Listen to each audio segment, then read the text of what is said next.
자, 이론 시험 문제를 보도록 하겠습니다. 1번. 다음 중 재무상태표에 관한 설명으로 가장 적절한 것은? 재무상태표는 일정 시점의 기업의 재무상태, 즉 자산, 부채, 자본, 이걸 다른 말로 재산상태라고 돼요. 그걸 표시하는 보고서입니다. 따라서 이게 3번이죠. 단어가 이렇게 중요한 거. 이걸 재산상태, 재무상태라고 그래요. 재산, 재무상태라고. 일정 시간 동안 경영손가, 이거 수익과 비용을 말하는 건데요. 이걸 표시하는 보고서는 손익계산서. 핵심 단어를 좀 몇 개 알아두시면 좋습니다. 그 다음에 현금 유입과 유출에 관한 정보를 제공하는 보고서는 현금 흐름표. 그 다음에 자본의 크기와 변동에 관한 정보를 제공하는 보고서는 자본 변동표. 여기다 플러스 주석이 있죠. 이걸 합치면 재무제표라고 그러잖아요. 재무제표 5개 암기. 2번 유형자산의 감가상각과 관련한 설명이다. 가장 옳지 않는 것은?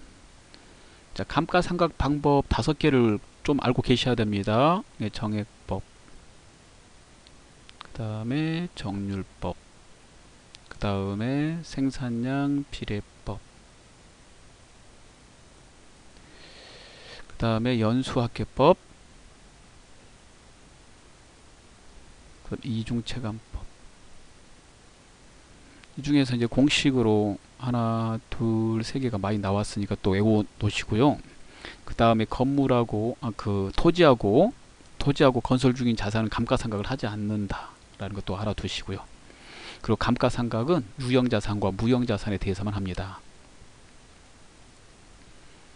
내용을 보겠습니다. 정액법은 자산의 내용연수 동안 일정액 정해진 금액이란 말이죠. 감가상각액을 인식하는 방법이다.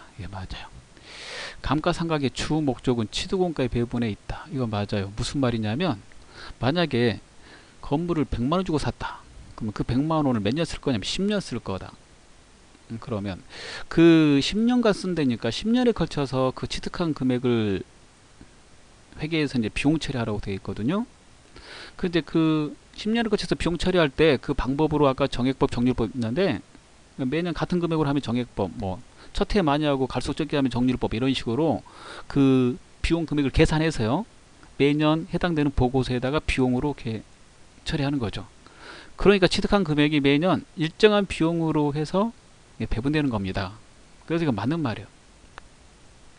그 다음에 감가상각비라는 이 비용은요, 만약에 판매 관리 활동으로 썼다면 판관비로 회계 처리하는데, 만약에 제조에 썼다면 제조원가로 회계 처리해야 돼요. 근데 이게 이제 판관비로만 처리한다 그랬으니까 이거 틀렸어요. 3번. 그 다음에 감가상각 방법은 해당 자산으로부터 예상되는 미래 경제적 효익의 소멸 형태에 따라 선택하고, 거기 있는 5개 중에 하나 선택하고요. 그 다음 소멸 형태가 변하지 않는 한 매기 계속 적용하라고 되어 있습니다. 적용한다. 맞아요. 3번 일반 기업 회계 기준에 의한 단기 매매증권과 관련된 설명 중 옳지 않는 것은? 단기 매매증권은 단기간 시세 차익 목적으로 회사가 취득한 주식, 사채 등을 말하죠. 주식을 지분증권, 사채 등을 채무증권이라고 합니다. 만약에 주식 샀을 때 발생되는 배당금이 있고 사채 샀을 때 발생되는 이자가 있다면 그 배당금과 이자를 수익 처리하는데 영업의 수익으로 처리해요. 배당금 수익, 이자 수익으로 맞고, 그 다음에 취득과 처분 과정에서 발생하는 수수료는 단기 매매증권 처분이익, 처분 손실로 비용 처리하게 되는 건데요. 만약에 비싸게 팔았다면 처분이익에서 빼는 거고, 이제 싸게 팔았다면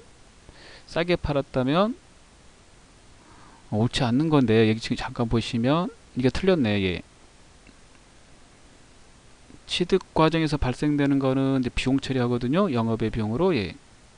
근데 여기 처분 과정에서 발생되는 거는 단기 매매증권 처분이익, 처분 손실을 처리합니다. 근데 둘 다 영업의 비용으로 처리한다라고 그랬으니까 이거 틀렸어요. 그래서 처분 과정에서 발생된 거는 이렇게 처리하지 않는다는 거. 2번. 다시 한번 해볼게요. 단기 매매증권 취득 시에 발생되는 거는 수수료 비용으로 처리함. 이렇게 비용 처리하죠. 그 다음에 처분 과정에서 발생되는 수수료가 있다면은 단기 매매증권 처분 이익이 발생했을 때는 그 처분 이익에서 수수료를 빼는 거고요. 만약에 싸게 팔았을 때 발생되는 손실에다가 수수료가 발생된다면 단기 매매증권 처분 손실로 처리하는 거거든요. 따라서 모두 영업의 비용으로 처리한다 이 말이 이제 틀렸다 이런 거죠. 그 다음에 3번 결산 시점에서 취득원가보다 공정가치가 하락한 경우, 공정가치 같은 말 시가인데 하락하면 단기 매매증권 평가 손실 이렇게 해서 처리하니까 이게 영업의 비용이거든요. 예, 맞아 이거는. 4번 취득 후 보유 과정에서 시장성을 상실, 이게 이제 상장 폐지 이렇게 된 거죠. 예. 그러니까 거래 중지 이렇게 되면 더 이상 1년 내에 팔 수가 없어요. 예. 그래서 단기 매매증권으로 분류하면 안 되고 다른 계정 과목 외우셔야 되는데 매도 가능 증권 이걸로 바꿔줘야 됩니다. 그래서 지금 2번 틀리고 다 맞았어요. 우리가 단기 매매증권 그 취득 시에 발생되는 그 비용은 비용 처리한다. 근데 처분 시에 발생되는 거는 비싸게 팔았을 때는 처분 이익에서 빼는 거고 싸게 팔았을 거나 액면 그 취득한 금액 그대로 팔았을 때 그 수수료 발생되면 단기 매매증권 처분 손실로 비용 처리한다. 영업비용 처리하거든요. 예. 그렇게 처리하기 때문에 처분 과정에서는 모두 영업비용으로 처리한다라고 하는 게 틀렸다. 이런 내용입니다. 4번 다음 중 무형자산에 속하지 않는 것은 이거 무형자산 그 다음 얘도 무형자산 얘도 무형자산이죠. 얘는 기타 비유동자산 이 두 개 서로 다른 거죠. 예. 주의해서 잘 보셔야 돼요. 예.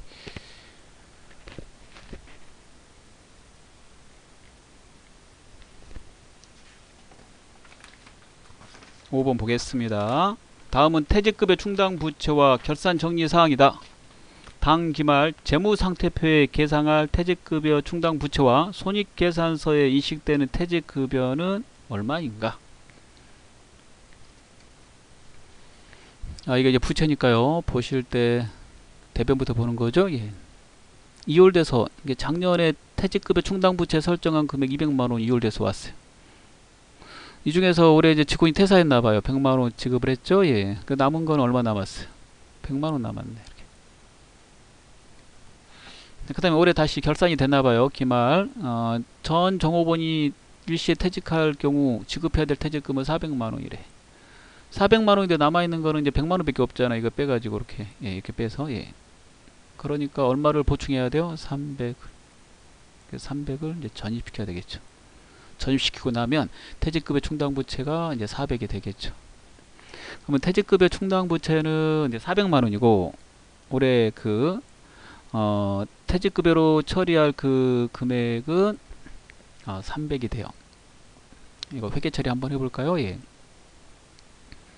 7월 15일자 회계 처리가 어떻게 되냐면 퇴직급여 충당부채 200만원 중에서 100만원 썼잖아요. 100만원 부채 감소 차변.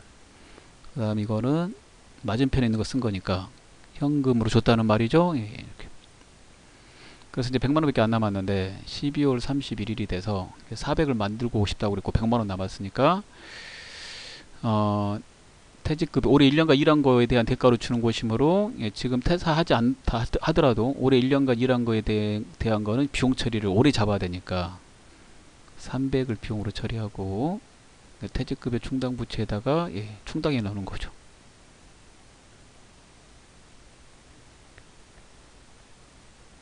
그럼 기존에 있는 100만원에다가 300 하니까 퇴직급여 충당부채는 이제 400이 되겠고 퇴직급여는 300이죠.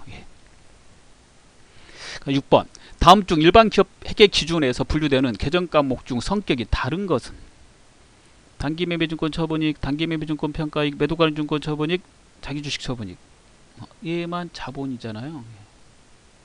이름이 비슷하다고 다 똑같다고 생각하시면 안 돼요. 자본잉여금. 나머지 3개는 어디에 속해요? 영업의 수익. 매도가능증권 평가이익은 참고로 자본입니다. 자본의 기타 포괄손익 누계액, 매도가능증권 평가이익도 잘 알아두셔야 되고요. 자본의 그 계정 과목을 확실하게 외워 놓으셔야지 이런 문제 풀 때 갈등이 생기지 않아요. 7번 다음 자료를 이용하여 매출 총익을 계산하면 얼마인가?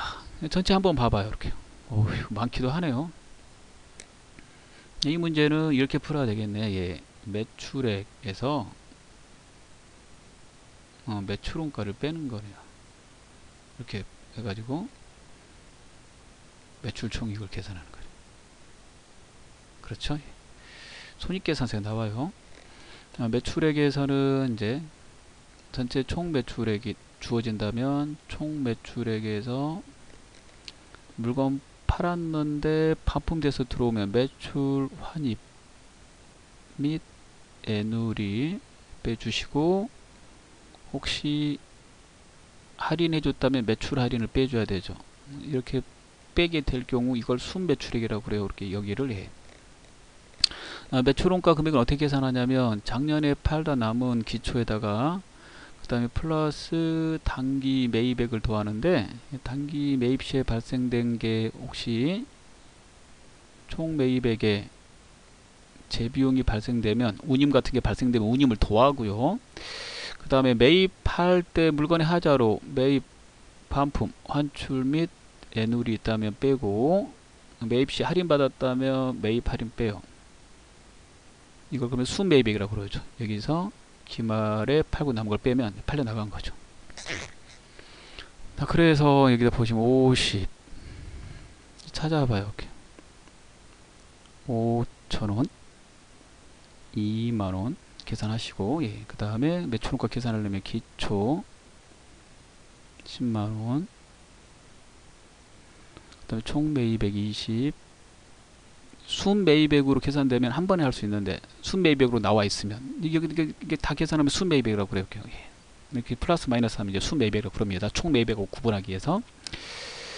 그 다음에 재비용은 없고, 여기 환출 여기 있죠. 예, 5,000원. 그 다음에 할인 5,000원 이렇게. 그 다음에 기말 거, 예, 11만원 이렇게 있잖아. 이렇게 계산하셔야 돼요. 이렇게. 계산하시면 매출액은 계산기 쓰세요. 47만 5천. 그 다음에 매출원가를 계산하면 18만원. 네, 그렇게 나오거든요. 예. 47만 5천원 18만원. 따라서 47만 5천원 빼기 18만원 하니까 29만 5천원. 정답 2번. 그래서 이 한 문제로 이 두 개 다 배우게 되는 거예요. 순매출액하고 그 다음에 순매입액 그 공식을 다 배우게 되는 겁니다. 자, 8번 보겠습니다. 다음 중 충당부채, 우발부채 및 우발자산에 관련된 내용으로 틀린 것은? 일반적으로 이 문제는 세무 2급에서 많이 나오는 문제인데 출제자가 회계 1급에서 냈어요. 이게 지금 처음 나오는 거예요. 처음에. 기출문제 다 보시면 이 문제 세무 2급에 있다는 걸 알 수 있게 됩니다. 자, 어찌됐든 간에 이제 문제를 한번 보게 되면 틀린 거, 충당부채 대표적인 거 퇴직급여 충당부채, 미래에 반드시 발생될 부채이기 때문에요, 반드시 퇴직금 줘야 되잖아요. 이거 부채로 인식해요. 우발부채는 지금 기업이 사업을 해 나가는데 이렇게 사업을 해 나가다 보면 이런 부채가 발생될 수도 있을 거다라고 생각하는, 우연히 발생할 수 있을 거라고 생각하는 부채를 말해요. 현재 발생된 게 아니에요. 예.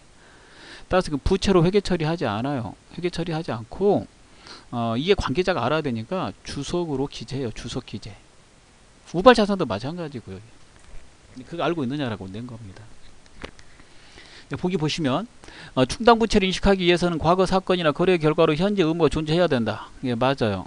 예를 들어서 퇴직급여 충당부채라는 걸 인식하려면은 직원이 회사에서 1년 이상 계속 근속하고 일을 해야 되고 거기에 대한 대가로 이제 주는 것이기 때문에 그게 이 1번하고 딱 맞는 내용이 되겠습니다. 2번 충당부채를 인식하기 위해서는 당의 의무를 이행하기 위하여 자원이 유출될 가능성이 매우 높고 그 의무 이행에 소요되는 금액을 신뢰성 있게 추정할 수 있어야 된다. 이게 퇴직금의 충당부채를 잘 생각해 보시면 이게 딱 맞을 거예요. 퇴직금은 반드시 미래에 나가게 되고 그 금액이 얼마인지 신뢰성 있게 우리가 추정할 수 있죠. 3번 우발 자산은 자산으로 인식하지 아니하고 자원의 유익 가능성이 매우 높은 경우에만 주석에 기재하고요. 맞는 말이고 우발부채도 그렇게 한다고 그랬잖아요. 근데 4번 보시면 우발부채도 충당부채 동일하게 재무상태표에 부채로 인식한다 그러는데 그러지 않아요. 예. 그래서 이것도 똑같이 주석으로 기재만 한다. 부채로 인식하지 않는다. 이렇게. 자, 9번 보겠습니다. 다음 중 제조원가 명세서에 단기제품 제조원가에 영향을 미치지 않는 거래는, 단기제품 제조원가는 제품을 만드는데 들어가는 것들이 영향을 미치는 거거든요. 따라서 작년에 만들다가 남은 기초 제공품 영향을 미치죠. 그 다음에 올해 투입되는 단기 총 제조원가, 재료비, 노무비, 직접 재료비, 직접 노무비, 제조 간접 이런 거 말하죠. 예. 여기서 올해 만들다 남은 거 있으면 기말 제공품 이제 빼는 거잖아요. 여기 2개 더해서. 그러면 이게 이제 만든 거죠. 예. 완성된 거. 완성이 되면 이제 내다 팔게 될 거예요. 예. 그러면은 이하고 관계되는 걸 머릿속에 이제 생각을 하시고 문제를 보시면 돼요. 단기에 투입된 원재료를 과대 계상했다. 재료는 단기 총 제조원가에 포함되는 거니까 단기 제품 제조가에 영향을 미치죠. 공장 직원의 복리후생비, 제조 간접비니까 예, 단기 총 제조원가에 영향을 미치잖아요. 예. 그 다음에 단기 기말 제공품 과대 계상도 영향 미치죠. 이렇게요. 기초 제품을 과대 계상했다라고 나와 있는 4번은 매출원가에 영향을 미치겠죠. 작년에 팔다 남은 게 기초 제품이니까 매출원가에 영향을 미친다. 매출원가 영향을 미침. 작년에 팔고 남은 게 단기에 제품 만드는 거하고 관계가 없잖아요. 작년에 팔고 남은 거는 올해 팔려 나간 매출원가에 영향을 미치죠. 그래서 얘는 이제 손익계산서하고 관계되는 거예요. 10번 보겠습니다. 원가 계산의 일반 원칙에 대한 설명으로 틀린 것은 1번 제조원가는 일정한 제품의 생산량과 직접 생산량과 관련시켜 집계하고 계산한다. 맞죠. 2번 제조원가는 신뢰할 수 있는 객관적인 자료와 증거에 의해서 계산한다. 그렇고 3번 제조원가는 직접원가, 판매비와 관리비를 더한 것을 말한다. 직접원가와 간접원가를 더한 것을 말한다. 이렇게 되어 있죠. 그리고 판관비는 제품 만드는 데 들어가는 것도 아닙니다. 판매 관리하는 데 들어가는 거잖아요. 그래서 제조원가하고 아예 관계가 없어요. 이 간접원가를 몰라도 그래서 답을 맞출 수 있다는 그런 얘기죠. 그 다음에 제조원가는 그 발생의 경제적 효익 또는 이해관계에 비례하여 관련 제품 또는 원가 부문에 직접 부과하고 그 부과가 곤란한 경우에는 합리적인 배부 기준을 설정해 배부한다. 그렇죠. 11번 다음 자료를 참고하여 단기 총 제조원가를 구하시오. 단기 총 제조원가의 공식은 단기에 들어간 총 제조 비용을 말하니까 직접 재료비 플러스 직접 노무비 그 다음에 플러스 직접 제조 경비 만약에 발생이 된다면 플러스 간접비 3개 제조 간접비 간접비 3개는 간접 재료비, 간접 노무비, 간접 제조 경비를 말해요. 일반적으로 이렇게 3개를 외우는데 제가 이거 가로 있는 것까지 쓴 거는 이 복에 나와서 그래요. 있다면 그걸 해야 되니까 여기 복에 나왔잖아요. 그래서 이거 그 다음에 이거 그 다음에 이거 그 다음에 이거 이렇게 되죠. 광고 선전비 빼고 다 더하면 돼요. 이렇게 다 더하게 되면 120만원입니다. 자, 그 다음에 12번을 보도록 하겠습니다. 다음 페이지입니다. 다음 중 종합원가 계산에 대한 설명으로 옳지 않는 것은 1번 동종 제품의 연속 대량 생산에 적합한 원가 계산 방식이다. 맞아요. 연속적으로 대량 생산한 제품은 하나하나 원가 계산하면 비효율성이 크기 때문에 그냥 한꺼번에 계산한다고 그랬어요. 단 한꺼번에 계산하니까 정확도가 떨어지죠. 그 계산하는 방법이 선입선출법 그 다음에 평균법을 가장 많이 쓰고요. 선입선출법이 올해 거만 가지고 계산하는 거고, 평균법은 작년 거하고 올해 거 합쳐서 계산하니까 선입선출법의 정확도가 높다라고 이렇게 설명을 드렸습니다. 그 2번 보기 보겠습니다. 선입선출법에 의한 원가 계산은 평균법에 의한 원가 계산보다 간단하여 정확성이 떨어진다 그랬는데 이게 틀렸네. 네. 선입선출법이 더 정확한 거죠. 그리고 종합원가 계산은 환산량이 중요하다고 그랬죠. 예. 환산량이 매우 중요함. 완성이 안 된 것까지 수량을 반영해서 계산하는 겁니다. 완성이 안 된 수량을 완성됐다고 가정했을 때 그 계산한 수량을 환산량이라고 그러죠. 그래서 이게 만약에 100개가 완성이 안 됐는데 50%만 완성이 됐다 그러면 1000개가 완성이 안 됐는데 50% 완성됐다 그러면 1000 곱하기 50 해가지고 500개를 갖다 수량이 다 반영해 주는 거라고 그랬잖아요. 실제 500개만 만들었으면 완성을 했다는 것이기 때문에, 그래서 이 계산에서 중요하고요. 기초 제공품이 없다면 평균법과 선입선출법 중 어느 것을 적용해도 동일하겠죠. 선입선출법은 올해 거만 가지고 하는 거고, 평균법은 작년 거 올해 거 합치는 건데 작년 게 없으니까 결과값은 동일하게 나옵니다. 공식을 외워두시면 좋고요. 13번 다음 자료에서 세금 계산서의 필요적 기재사항이 아닌 것은. 필요적 기재사항은 네 가지죠. 첫 번째, 공급하는 사업자의 사업자 등록번호 성명 또는 명칭. 그 다음에 공급받는 자의 등록번호죠. 그 다음에 작성 연월일, 공급가액과 부가가치세. 1번이 틀렸어요. 이는 필요적 기재사항이 아니라 임의적 기재사항입니다. 이거 대신에 뭐라고요? 공급받는 자의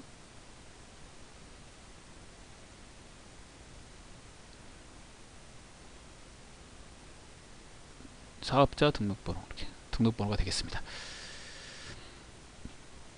자, 그 다음에 14번 다음 중 재화의 공급 시기를 옳지 않는 것은. 이제 공급 시기에 대해서 아주 빈도수가 많이 나오고 있어요. 알아두시면 좋습니다. 미리미리 알아두시면 좋죠. 상품권 등을 현금으로 판매하고 그 상품권이 현물과 교환되는 경우 공급 시기는 뭘로 보냐면 상품권을 회수하고 물건을 준 날로 보고 있죠. 상품권을 판매하는 게 아니라 실질적으로 판매한 날로 보는 거기 때문에 상품권을 판 거는 물건을 판매한 게 아니잖아요. 그래서 틀렸습니다. 상품권을 갖다가 판매하는 때가 아니라 회수하는 때, 상품권을 회수하는 때. 현금 외상은 물건을 인도하는 때로 되어 있죠. 그 다음에 저하의 공급을 보는 가공의 경우에는 가공된 저하를 인도하는 때로 되어 있고, 그 다음에 반환 조건부, 동의 조건부, 그 밖의 조건부 판매 경우에는 그 조건이 성취되거나 판매가 확정되는 때로 되어 있습니다. 15번 다음 중 부가가치 세법상 과세 표준에 포함되는 항목은 무엇인가? 과세 표준은 과세할 금액이고요. 일반적으로 공급가액을 말한다고 그랬어요. 이 공급가액에 부가가치세는 이제 10%, 수출하는 재화는 0%를 과세하고 있습니다. 그래서 과세할 금액을 과세 표준이라고 한다. 거기에 포함되는 항목은 무엇인가? 공급받는 자에게 도달하기 전에 파손이 되면 이거 포함시키지 않아요. 도달하기 전에 파손됐기 때문에. 그 다음 반품된 거 포함하지 않고, 그 다음에 재화 또는 용역의 공급과 직접 관련된 국고보조금과 공공보조금, 직접 관련되면 포함해요. 관련이 없으면 포함 안 합니다. 그 다음에 공급에 대한 대가를 약정 기일 전에 받았다는 이유로 사업자가 당초의 공급가액에서 할인해 준 금액, 할인해 준 거 빼죠. 반품 애누리 할인은 뺀다 이렇게 되어 있으니까. 그래서 포함되는 거는 3번이 되겠습니다. 자, 수고하셨습니다.